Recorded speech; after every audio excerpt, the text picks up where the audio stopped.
말씀과 12장 10절 말씀, 우리 주신 하나님의 말씀을 통해 귀한 은혜가 여러분에게 있기를 바랍니다. 로마서 12장 1절로 2절, 10절 말씀 계속 한 목소리로 한글을 읽고 그 다음에 영어를 읽겠습니다. 읽습니다. 시작. 그러므로 형제들아, 내가 하나님의 모든 자비하심으로 너희를 권하노니 너희 몸을 하나님이 기뻐하시는 거룩한 산제사로 드리라. 이는 너희의 드릴 영적 예배니라. 너희는 이 세대를 본받지 말고 오직 마음을 새롭게 함으로 변화를 받아 하나님의 선하시고 기뻐하시고 온전하신 뜻이 무엇인지 분별하도록 하라. 형제를 사랑하여 서로 우애하고 존경하기를 서로 먼저 하며. 영어로 I urge you therefore, brethren, by the mercies of God, to present your bodies as a living holy sacrifice, acceptable to God, which is your spiritual service of worship. And do not be conformed to this world, but be transformed by the renewing of your mind, that you may prove what the will of God is, that which is good and acceptable and perfect. 10절. Be devoted to one another in brotherly love. Give preference to one another in honor. 로마서 12장 말씀을 같이 읽었습니다. 성경에서 로마서의 소중함에 대하여 우리가 지난 주간에 같이 제가 말씀에서 나누었습니다. 로마서를 우리가 지난 5월 한 달 동안 로마서 묵상을 다 마쳤습니다. 이제 오늘 수요일이면 로마서를 다 마치게 되는데, 로마서는 크게 교리편과 생활편, 그러니까 원리적인 부분과 실천 부분, 크게 두 부분으로 로마서는 나눌 수 있습니다. 지난 주간 우리는 실천편인 로마서 12장부터 15장까지 하나님의 말씀을 묵상했습니다. 로마서 이 12장 이하의 생활편, 실천편을 한 줄로 요약하면 오직 그리스도의 은혜로 구원받은 우리는 이렇게 살아야 합니다. 이렇게 살아야 합니다. 이렇게 로마서 12장부터 16장까지 실천편에서는 우리에게 그렇게 말씀하고 있습니다. 이제 저는 로마서 이 실천편을 마감하면서 또 로마서를 전체를 마감하면서 우리에게 무언가 로마서를 통해 주시는 귀한 메시지를 여러분과 함께 나눠야 합니다. 특별히 저는 실천편을 통해서 주시는 하나님의 메시지 가운데, 물론 로마서 12장부터 16장까지 우리에게 주시는 메시지가 많이 있습니다. 그러나 그 중에서 가장 두드러지게 우리가 피할 수 없는 하나님의 말씀을 제가 두 가지만 뽑으라면 12장 말씀 속에서 두 가지를 생각하게 되었습니다. 어떤 말이든지 어떤 책이든지 처음에 나오는 말과 끝에 나오는 결론이 중요하죠. 로마서 12장 원리를 말하고 원리를 말씀하고 12장 서두에서 말씀하시는 말씀은 굉장히 중요한 말씀입니다. 그래서 두 가지 말씀 속에 첫 번째로 로마서 12장 1절에 보면은 거기에 형제들아, 내가 하나님의 모든 자비하심으로 너희를 권하노니 그 다음에 뭐라 했습니까? 너희 몸을 하나님이 기뻐하시는 거룩한 산 제사로 드리라. 이는 너희의 드릴 영적 예배니라. 너희 몸에 대하여 말씀하고 있습니다. 실천편을 열어가면서 로마서는 우리에게 우리의 몸에 대하여 말씀하시면서 너희의 몸이 하나님이 기뻐하시는 거룩한 산제사로 드리도록 하라. 이 말은 우리의 몸을 가지고 하나님의 거룩한 통로로 잘 쓰여지도록 하라. 왜냐하면 우리의 몸은 거룩한 하나님의 통로, 하나님의 도구가 될 수도 있지만, 또 우리의 몸은 나쁜 죄악을 짓는 일에 나쁜 도구로 쓰일 수 있는 통로도 될 수 있다는 것입니다. 그래서 구원받은 성도들의 몸은 참 중요하다. 왜냐하면 우리의 몸을 통해 하나님의 거룩한 통로, 하나님의 도구, 하나님의 도구가 되어야 하기 때문에 우리의 몸은 참 중요하다. 그 다음에 2절에 보면 무엇보다도 너희들이 거룩한 하나님의 통로, 거룩한 하나님의 도구가 되기 위해서 무엇보다도 먼저 이 세대를 본받지 말고 오직 마음을 새롭게 함으로, 그 다음에 뭐라 했습니까? 변화를 받아 하나님의 선하시고 기뻐하시고 온전하신 그 다음에 뜻이 무엇인지 분별하도록 하라. 여러분, 하나님의 자녀들이 우리 모두는 우리 주님의 은혜로 다 구원받았습니다. 허물이 있음에도 불구하고, 죄가 있음에도 불구하고, 잘못함에도 불구하고, 정직하지 못함에도 불구하고 하나님의 은혜로, 예수 그리스도의 은혜로 하나님의 자녀가 되었습니다. 이제 어떻게 살아야 될 것인가 말씀하시면서 무엇보다도 우리의 몸을 잘 사용해라. 우리 몸을 잘 사용하는데 너희들이 악한 곳에 쓰이지 않도록 거룩한 하나님의 도구가 통로가 되도록 조심해라. 그러면서 너희들은 이 세대를 본받지 말고 오직 마음을 새롭게 함으로 변화를 받아라. 그리고 하나님의 선하시고 기뻐하시고 온전하신 뜻이 무엇인지 분별하도록 하라. 변화를 받는 것, 그러니까 우리 몸이 중요하고 그 다음에 우리가 거룩한 통로가 되기 위해서는 변화를 받아야 된다. 제가 이곳에 와서 목회한 것만 해도 이제 7월이면 17년째 이곳에서 목회를 하고 있습니다. 목회는 사람들을 이렇게 대해서 계속 뭔가를 일을 하잖아요. 목회하면서 제가 느낀 것 중에 하나가 사람이 참 변화되는 게 힘들다. 사람이 참 변화되는 것이 죽기보다 어렵다. 사람이 타고난 기질을 바꾸는 것, 이거는 죽기보다 더 어렵다. 뿐만 아니라 사람이 자기가 타고난 기질을 다듬어가는 것, 바꾸는 건 어렵더라도 자기가 타고난 기질을 다듬어가는 것, 이것도 쉽지 않습니다. 타고난 기질을 바꾸는 것, 이것도 다듬는 것도 힘들다. 그럼에도 불구하고 하나님의 자녀들이 세상을 살아가면서 우리가 해야 될 첫 번째 중요한 것은 변화받으라는 겁니다. 변화되지 않고는 하나님께서 우리를 쓰실 수 없다는 것입니다. 그 무엇보다도 변화받으라. 어떻게 변화받는 겁니까?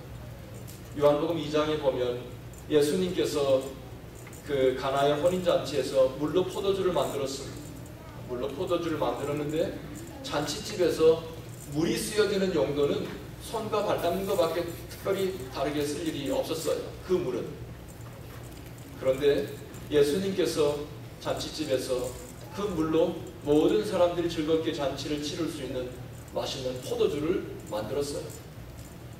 마치 잔치집에서, 가나의 혼인집에서 물로 포도주를 만든 것처럼 우리도 우리의 타고난 기질대로 살지 말고, 우리의 타고난 기질대로 살아가지 말고 변화받아서, 물이 변해서 포도주가 된 것처럼 사람이 좀 변화받아서 맛있는 사람이라고 표현이 그렇겠지만 사람이 변화되어야 된다. 변화되어서 이전보다도 더 원더풀한 사람, 멋있는 사람이 좀 변화되어야 된다. 하나님의 자녀들의 삶은 무엇보다도 생긴 그대로, 타고난 기질 그대로는 하나님께서 쓸 수 없기 때문에 이처럼 변화받아라. 그래서 우리는 어떻게 변화받느냐? 매순간 날마다 매순간 하나님의 선하시고 기뻐하시고 온전하신 뜻이 무엇인지 늘 분별하면서 살다 보면 하나님께서 우리를 귀하게 쓰실 수 있다. 그러면 여기서 변화받으라는 곳에 성경은 특별히 이렇게 트랜스폼 이런 단어를 썼습니다. 변화받는다 할 때 체인지한다고 할 수도 있지만 더 강력한 근본적인 변화를 의미하는 트랜스폼. 트랜스폼은 뭐예요? 폼을 바꾸는 거예요. 폼을 바꾸는 거는 아예 틀을 바꿔라. 틀을 바꾸는 거 쉽겠어요? 어렵겠어요? 틀을 바꾸는 게 쉽지 않습니다. 그러나 성경은 우리에게 너희가 이 세대를 본받지 말고 우리에게 변화를 받으라. 변화를 받으라. 트랜스폼, 완전히 틀을 바꾸라. 그렇지 않으면 트랜스폼, 틀을 바꾸지 않으면 근본적인 변화가 없으면 우리에게 특별한 우리의 삶이 변하지 않는다. 특별히 이 근본적인 변화에 대하여 성경은 감람나무, 올리브 트리의 예를 로마서에서 들고 있습니다. 성경은 로마서에서 우리를 돌 감람나무, 와일드 올리브 트리라 이렇게 말하고 있습니다.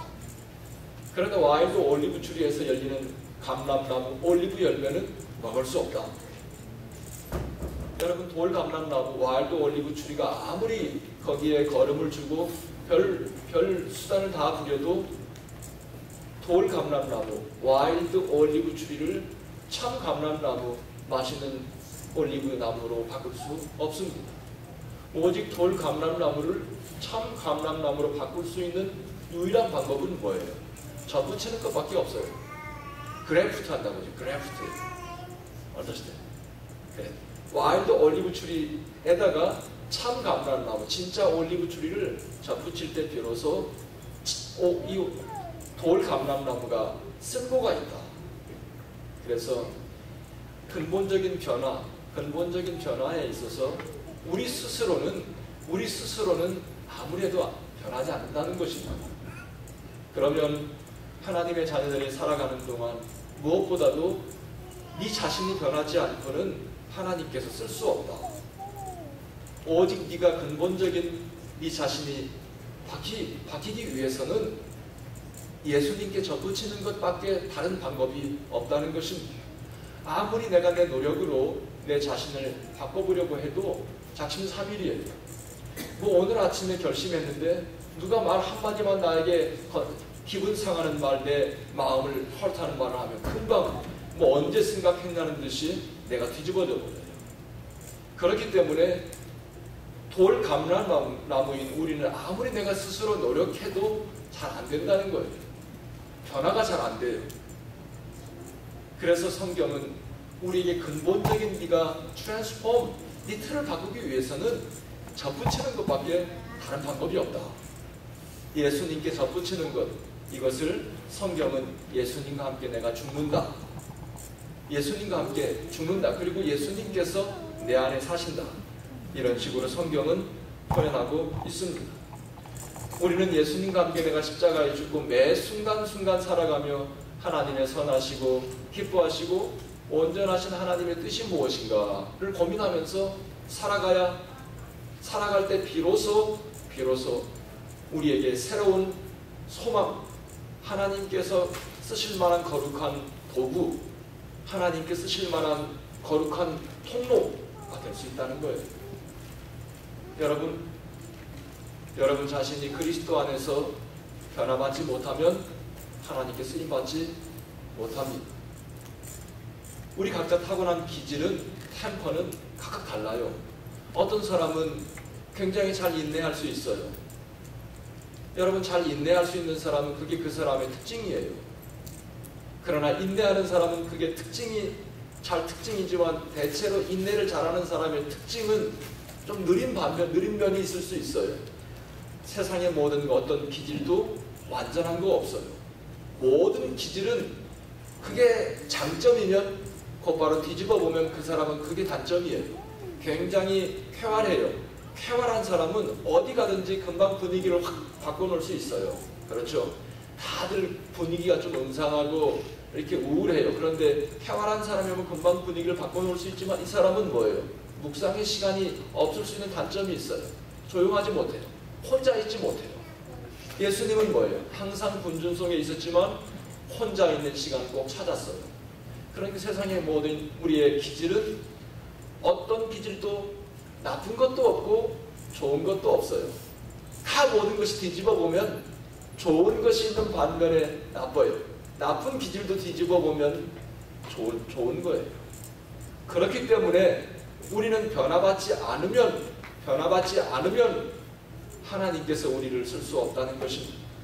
어떤 기질이든지 우리는 예수님과 접붙여져서 매일같이 살아가면 매 순간순간 하나님의 선하시고 기뻐하시고 온전하신 뜻이 무엇인지 늘 분별하고 살아갈 때 비로소 내가 하나님께 쓰실 만한 거룩한 통로가 될 수 있다. 로마서는 우리에게 하나님의 은혜로 구원받은 사람들의 삶을 열어가면서 바로 이것을 말하고 있습니다. 네 몸이 중요하고 네 몸이 변화받지 못하면, 네 기질이 변화받지 못하면 하나님께서 너를 쓸 수 없다. 그래서 우리는 매일같이 매 순간 하나님의 기뻐하시고 선하시고 기뻐하시고 온전하신 뜻이 무엇인지 분별하는 것, 하나님의 뜻. 근데 무엇이 하나님의 뜻인가? 우리는 또 생각할 수 있겠죠. 하나님의 뜻은 이렇게 생각하면 돼요. 아, 이럴 때 하나님께서 어떻게 생각하실까? 이런 상황이라면 예수님께서 어떤 말을 했을까? 이런 상황이라면 예수님께서는 어떤 액션을 취했을까? 여러분, 그것이 바로 하나님의, 그걸 놓고 고민한다면 여러분은 변화받고 하나님께서 쓰실 만한 사람으로 여러분이 변화받고 있는 거예요. 하나님께서 이럴 때, 예수님께서 이런 상황에서 어떻게 하셨을까? 하나님의 뜻의 특징 몇 가지를 제가 이렇게 생각해 보면서요, 한 3가지 정도를 생각해 봤어요. 여러분, 하나님의 뜻은 어떤 상황, 어떤 모양이든지 윤리적으로나 도덕적으로 사람을 해치지 않습니다. 그러니까 하나님께서 우리에게 어떤 상황이든 어떤 모양이든 하나님께서 우리에게 내 마음속에 하나님의 뜻이다 라고 확신을 주실 때 그 확신은 윤리적으로 도덕적으로 세상 사람들에게 지탄의 대상이 되거나 아니면 윤리적으로 도덕적으로 사람을 해치지 않는다는 거예요. 두 번째는 하나님의 뜻 속에는 항상 일관성이 있어요. 그러니까 상황에 따라서 요즘에 우리는 상황 윤리 말하잖아요. 상황 윤리는 하나님의 뜻이 상황에 따라서 해석을 해야 된다. 하나님의 뜻은 예나 지금이나 상황에 따라서 이렇게 바뀌는 게 아니라 하나님의 뜻은 언제나 동일하다. 이런 특징이 있어요. 세 번째, 하나님의 뜻은 하나님의 뜻 속에는 내가 드러나지 않고 하나님의 이름이 드러나요. 그러니까 하나님의 뜻이라는 확신이 들 때는 그 속에는 내가 드러나지 않고 하나님의 영광이 드러나, 내 모습이 나타나지 않고 하나님의 이름이 드러나는 것이, 그걸 보면은 이 3가지를 검사해 보면, 체크해 보면 아, 이게 하나님의 뜻인가 아닌가를 알 수 있어요. 뭐 다른 건 많이 더 생각할 수 있겠지만 제가 이 말씀을 준비하면서 하나님의 뜻이다 하면 한 3가지 정도는 우리가 기억하고 있어야 된다고 저는 생각합니다. 하나님의 은혜로 구원받은 성도들은 무엇보다도 이처럼 변화받아야 된다.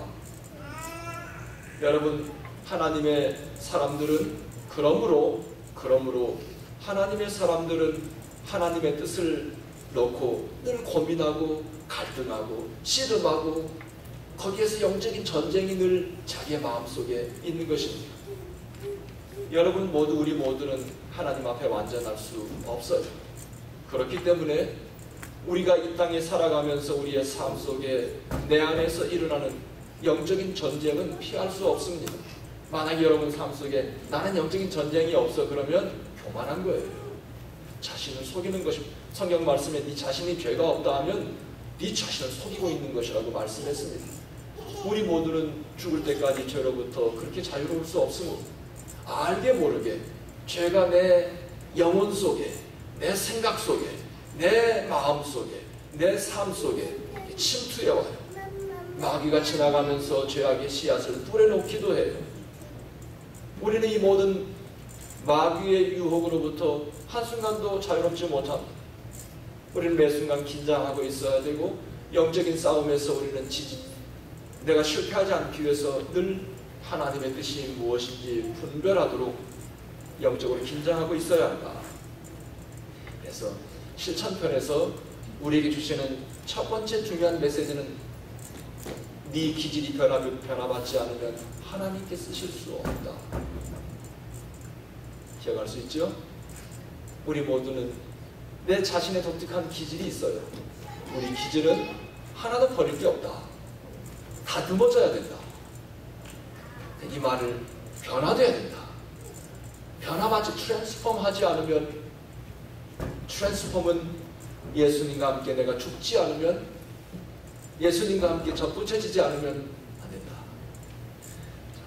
두 번째는 로마서 12장 10절에 보면 이 말씀은 생활 실천편에서 12장부터 16장 말씀 가운데 어떤 말씀보다도 우리에게 매 챕터에서, 매 구절 속에서 표현은 다르지만 우리에게 집중적으로 말씀하고 있는 말씀이었습니다. 10절에 보면 같이 한번 읽어볼까요? 시작. 형제를 사랑하여 서로 우애하고 존경하기를 서로 먼저 하며. 제가 12장부터 16장까지가 이제 실천편이에요. 어떻게 살 것인가. 그 중에서 정말로 집요하게 한 말씀, 변화받으라는 말씀 빼놓고 두 번째로 우리에게 실천편에서 중요하게 말씀하고 지적하고 있는 말씀 하나를 고르라면 대표적인 말씀이 12장 10절 말씀이다. 뭡니까? 형제 우애. 형제 우애. 그러니까 다른 부분에서도 약간 표현은 달라요. 표현은 다르지만 하나님의 자녀들이 세상을 살아가는 동안 우리의 삶 속에 정말 중요한 게 형제 우애다. 형제 우애. 여러분, 형제 우애라는 말 모를 사람 없죠? 형제 우애가 뭐예요? 영어권에 잘하는 사람은 우리 가족들, 친구들하고 get along 하는 것. 사이좋게 living together, get along 하는 것을, 이건 뭐예요? 형제 우애하는 것, brotherly love. 존경하기를 서로 먼저 하며.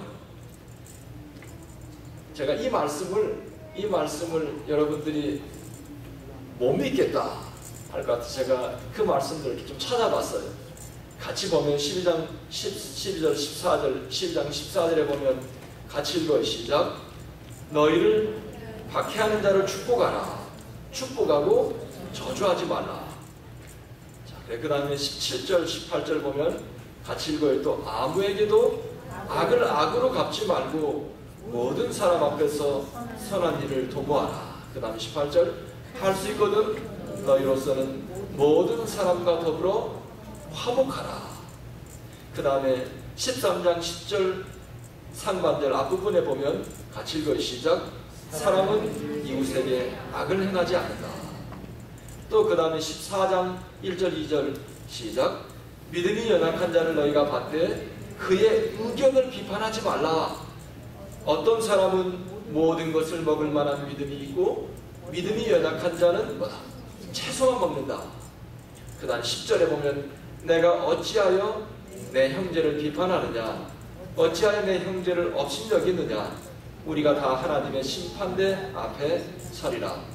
그 당시에 로마 교회는 그런 서로 사람들에게 판단하는 게 있었나 봐요.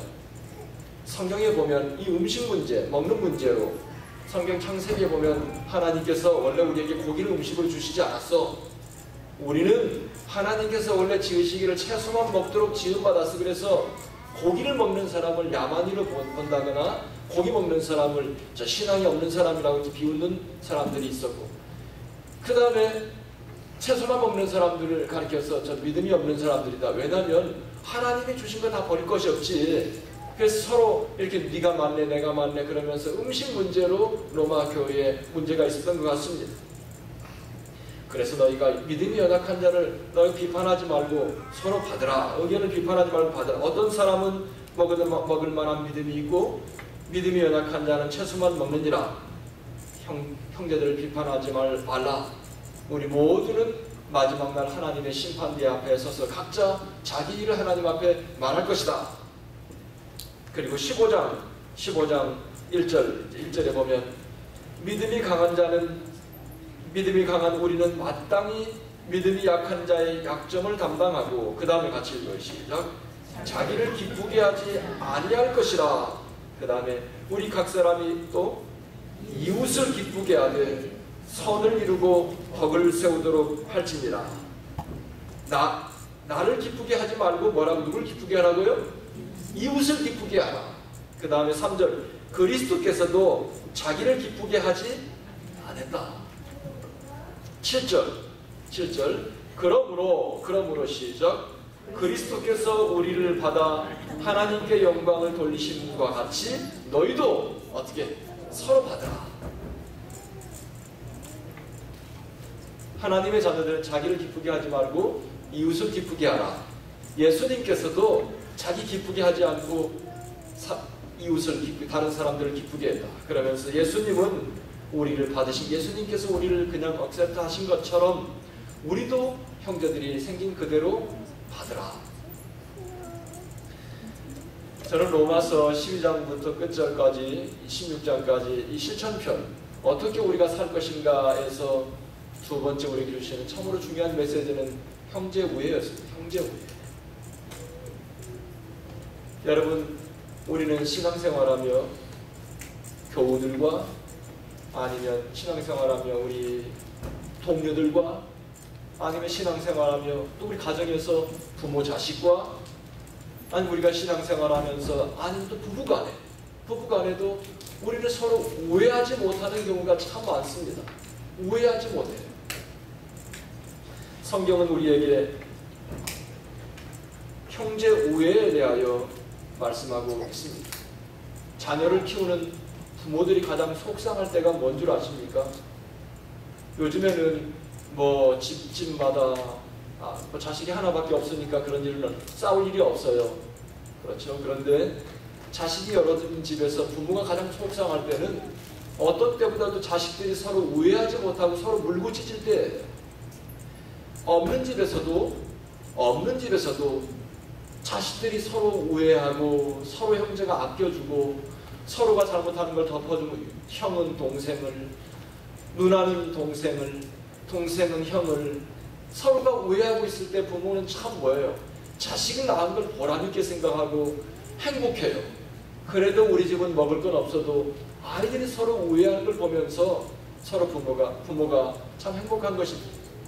부모가 제일 괴로운 것은 자식들이 우애하지 못하고 서로 싸울 때.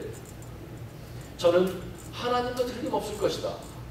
왜냐하면 하나님의 자녀가 어떻게 살아가야 될 것인가에 대하여 말씀하시면서 우리에게 두 번째로 중요하게 말씀하시는 게 다른 무엇보다도 뭐 로마서 13장에 보면 우리가 뭐 국가의 의무를 다하라 그런 것도 있지만 계속해서 우리에게 모양은 표현은 다르지만 집중적으로 말씀하시는 메시지가 뭔 줄 아세요? 형제 우애해라. 형제 우애해라. 여러분, 교회는 특별히 뭐 가족들은 같은 블러드를 타고났기 때문에 그래도 가족들 간에는 서로 싸울 일이 없을 수도 있겠죠. 교회에 오면 교회는 우리 타고난 자란 배경이 달라요. 타고난 기질도 달라요. 표현하는 표현 방식도 달라요. 좋아하는 취향도 달라요. 모든 게 달라요. 배운 것도 달라요. 가진 것도 달라요. 모든 게 다른 사람들이 모여서 신앙 안에서 서로 하모니를 이루어야 되니 우리는 교회 안에서 형제 우애를 한다는 게 이게 쉽지 않아요.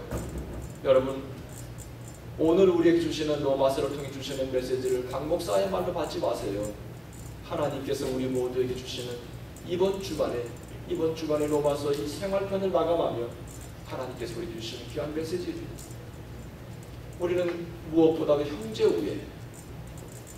로마서 14장 13절에 보면 13절에 그런즉 그러므로 그 말이죠. 이런 모든 것 결론에서 그러므로 같이 읽어요. 시작. 우리가 다시는 서로 비판하지 말고 도리어 부칠 것이나 거칠 것을 형제 앞에 두지 아니하도록 주의하라.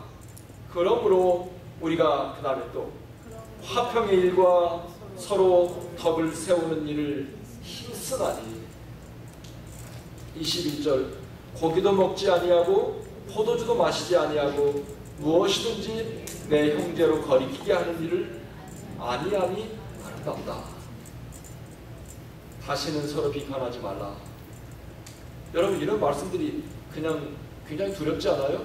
하나님의 말씀 읽으면서, 여러분 이런 말씀 지난 주간에 우리 모두 큐티하면서 읽었던 말씀입니다.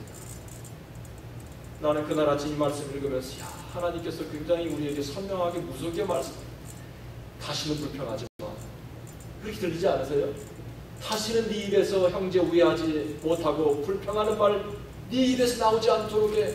이런 말로 여러분 이 말씀 들리지 않았어요? 여러분 교회에 보면 믿음이 완전한 사람, 또 어떤 면에서 다른 사람보다 앞서서 자기 일 잘하는 사람도 있는 반면에 또 약해서 실수도 많고 허물도 많고 남에게 마음 상처 주는 말 많이 할 수도 있어요. 그러나 성경은 믿음이 강한 자는 믿음이 약한 자를 받으라 그랬어요. 그리고 우애해라. 그러므로 우리는 다시는 서로 비판하지 말라. 다시는 서로 비판하지 말고 도리어 부딪힐 것이나 거칠 것을 형제 앞에 두지 마라. 그 다음에 서로 화목해라. 화평해라. 그 다음에 서로 밥을 세워라. 공동체를 무너지게 하지 말고 우리의 릴레이션십을 무너지게 하지 말고 우리의 관계를 서로 세워가라. 이런 말씀이겠죠. 그 다음에 21절의 말씀은 참 정말 기가 막힌 로마서를 쓴 바울의 고백입니다. 고기도 먹지 않는다. 포도주도 마시지 않는다. 그 다음에 뭐예요? 무엇이든지 내 형제로 거리끼게 하는 것 않는 것이 좋다. 이 뭡니까? 뭐 사람들이 고기, 채소, 포도주, 그 당시에 이슈가 됐던 거예요. 서로 교회에서 네가 맞네, 내가 맞네, 네가 틀리네, 내가 틀리네, 서로 옳게 이렇게 말하고 있을 때 고기도 포도주도 무엇이든지 내 형제로 거리끼게 하는 것 않는 게 좋다. 뿐만 아니라 여러분 심지어 바울은 고린도 교회에 보낸 편지에서 더 선명하게 고린도전서 8장 13절에 보면 그러므로 만일 음식이 내 형제를 실족하게 한다면 같이 읽어요. 시작. 나는 영원히 고기를 먹지 아니하여 내 형제를 실족하지 않게 하리라. 나 고기 좋아하지만 또 나 포도주 좋아하지만 나 채소 좋아하지만 만약에 내가 먹는 걸로 인하여 누가 마음에 시험이 들거나 실족하거나 한다면 영원히 그것을 내 입에 대지 않겠다. 여러분 시원하지 않으세요? 바울다운 신앙의 고백이야. 바울다운 신앙의 고백이야. 우리도 살아가면서 만약에 내가 아무리 좋아하지만 내가 아무리 하고 싶지만 내 형제가 그것을 통해서 시험에 들거나 내 형제의 마음속에 실족함이 있거나 내 형제가 싫어하면 영원히 그것을 내 입에 대지 않겠다. 아니면 내 형제가 싫어하거나 내 형제가 시험에 든다면 나는 아무리 내 마음에 자유함이 있어도 아무리 내 마음속에 양심의 가책이 없어도 아니면 나는 아무리 좋아해도 내 형제가 싫어하면 영원히 내 손에 걸 대지 않겠다. 할렐루야. 멋있지 않으세요? 우리 모두 그런 신앙인이 되어야 합니다. 아무리 내가 양심에 가책이 없어 이 말에 대하여 이 자세에 대하여 하지만 내가 하는 행동 내가 하는 말로 인해서 내 형제가 마음에 상처를 입고 있다면 영원히 주님 내가 하지 않겠습니다. 우리에게 이것을 로마서는 실천편에서 우리에게 말씀하고 있는 거예요. 성경은 너 하고 싶은 대로 하지 말고 화목케 하고 덕을 세우기를 힘쓰고 그리스도께서 목숨을 바쳐 사랑한 형제를 너의 생각 때문에 시험에 빠져 망하게 하지 말라. 이렇게 말씀하고 있어요. 또 너의 생각 때문에 하나님의 사업을 무너지게 하지 말라. 너의 생각대로 행동하지 말고 다른 사람들이 어떻게 보느냐를 생각하고 행동하라. 그러니까 뭡니까? 신앙생활은 나 중심이 아니라 누구 중심이야? 이 말씀들을 쭉 보면은 신앙생활은 나 중심이 아니라 네 중심이야. 다른 사람 중심이에요. 얼마나 신앙인들이 이기주의에 빠져 있는지 모릅니다. 기도 많이 하면 할수록 뭐예요? 나 중심이 돼버려요. 다른 사람이 나를 따라와야 돼. 내가 결론이야. 너는 틀렸고 내가 맞았어. 이것이 신앙이 좋은 사람들의 특징이에요. 잘못된 거예요. 여러분 성경을 자세히 보세요. 성경은 나 중심이 아니라 네 중심이야. 나는 믿음이 좋아. 뭐든지 먹을 수 있어. 너 믿음이 약해. 뭐 사소한 것만 봐도 넌 시험에 빠지지. 하지만 그 사람 불평하지 않고 네가 그러면 나는 양심의 자유가 있지만 영원히 그건 내 손에 안 돼. 나 영원히 그건 내 입에 안 돼. 여러분 이것이 신앙이 내 모습이라고 로마서는 우리에게 말씀하고 있는 거예요. 여러분은 지난 주간 로마서 실천편을 묵상하면서 뭘 생각했습니까? 우리는 신앙생활 오래 하면 오래 할수록 자기 아집이 더 강해질 수 있어요. 자기 잘못을 더 합리화시켜. 말씀을 끌어들여서 합리화시키고 자기를 트랜스폼 바꾸는 것, 근본적인 변화, 이런 거에 대해 우리는 생각하지 않습니다. 하나님의 은혜로 구원받은 하나님의 자녀들의 삶은 이런 것이다, 이렇게 말씀하고 있습니다. 너 중심으로 하지 말고 이웃 중심으로, 또 너를 기쁘게 하지 말고 이웃을 기쁘게 해. 그리스도께서 자신을 기쁘게 하지 않고 아닌 것처럼 아무리 네가 좋아도 형제가 싫어하고 형제가 시험에 빠지면 영원히 그거 입에 대지 마라. 네가 아무리 양심의 자유가 있고 혹 좋아하더라도 형제가 시험에 빠지면 손에 대지 마라. 성도의 삶은 이런 거라고 로마서는 우리에게 성도의 삶에 대하여 아주 심플하게 말씀하고 있습니다. 모든 것이 너 자신을 위해서가 아닌 나 중심이 아닌 다른 사람 중심. 이게 뭡니까? 이타주의. 제가 찾아보니까 이타주의 영어는 잘 모르네요. 뭐 엘트루이즘 그러대요. 여러분 기억해 놓으세요. 이타주의를 엘트루이즘, 그래서 이타주의는 뭡니까? 내 중심이 아니라 다른 사람 중심.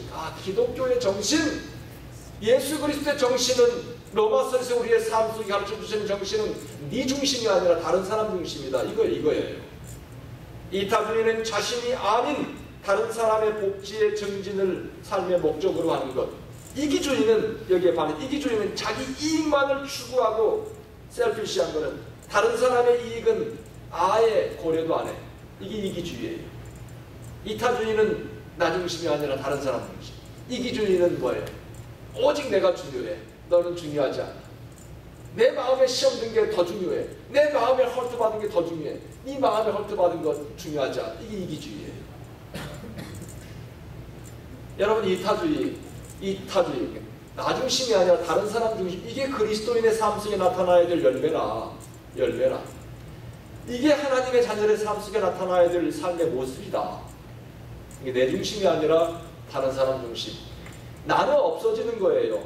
예수님께서 그랬잖아요. 예수님께서 결국은 다 나눠주고 나중에 십자가에서 목숨까지 나눠주고 자기는 없앴어요.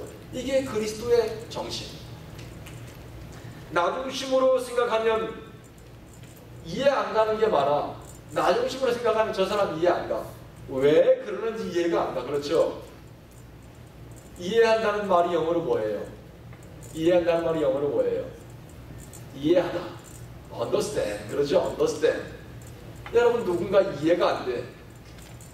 내 중심으로 생각하니까 이해가 안 되는데요. understand, 이해가 안 되는 건 진짜 understand을 하지 않은 거기 때문에, 아는 거라서 understand이 안 돼요. 뭐예요? understand이 뭐예요? understand. 아래 서는 거예요. 아래 서면 다 이해가 돼. 내가 누구와 문제가 있어요. 누구와 서로 다툼이 있어요. 서로 마음에 서로 헐트가 있어요. 그러면 나 중심으로 생각하면 그 사람 이해할 수 없어. 그런데 내가 그 사람보다 아래에 서서 그 사람 중심으로 생각하면 이해가 돼요. 왜 그 사람이 그런 말을 했는지 이해가 돼요. 이것이 로마서 7편에서 우리에게 주시는 아주 심플한 단어 하나로 말하면 그렇게 말할 수 있습니다. 나 중심으로 생각하면 분노합니다. 나 중심으로 생각하면 화가 납니다. 그런데 다른 사람 중심으로 생각하면 화난 게 이해가 가요. understand. 그럴 수 있겠구나. 이해가 가요. 하나님은 우리에게, 분노하고 있는 우리에게, 속상해하고 있는 우리에게, 이해하지 못하고 있는 우리에게 뭐라고 하는 줄 아세요? 너 더 변화돼야 되겠구나. 너 더 변화돼야 되겠구나. 하나님께서 우리에게 너 하나님의 선하시고 기뻐하시고 온전하신 뜻이 무엇인지 분별하는 지혜를 좀 얻어야 되겠구나. 이렇게 하나님께서 우리에게 말씀하실 거예요. 저는 오늘 성경에 있는 것만 말씀하고 있어요. 그렇죠? 저는 이것이 understand, 이것이 understand spirit, 이것이 예수님의 정신이구나. 그래서 오늘 저는 로마서 실천편에서 우리에게 주시는 우리의 삶 속에 우리가 일생 동안 형제 우애, brotherly love, get along 하는데 우리에게 정말로 필요한 단어 하나를 말하는 understand이에요. understand spirit. 예수님의 정신이야 이게. 형제 우애. 여러분 understand spirit은 이런 거예요. You first, I'm second. You first, I'm next. 그 다음에 go ahead. 너 먼저가 after you. 너 먼저 해. 나는 그 다음이야. 이것이 여러분, 이것이 understand의 정신입니다. 예수님의 정신이에요. 예수님은 언제나 그랬어요. 이것이 그리스도의 정신이요 로마서를 통해 우리에게 주시는 하나님의 강력한 메시지입니다. 여러분 우애하고 화목합시다. 돈 없는 것, 작은 교회, 문제가 있는 어려움, 시련, 이것이 문제가 아니에요. 가정도 서로 우애하지 못할 때, 교회도 서로 우애하지 못할 때 문제예요.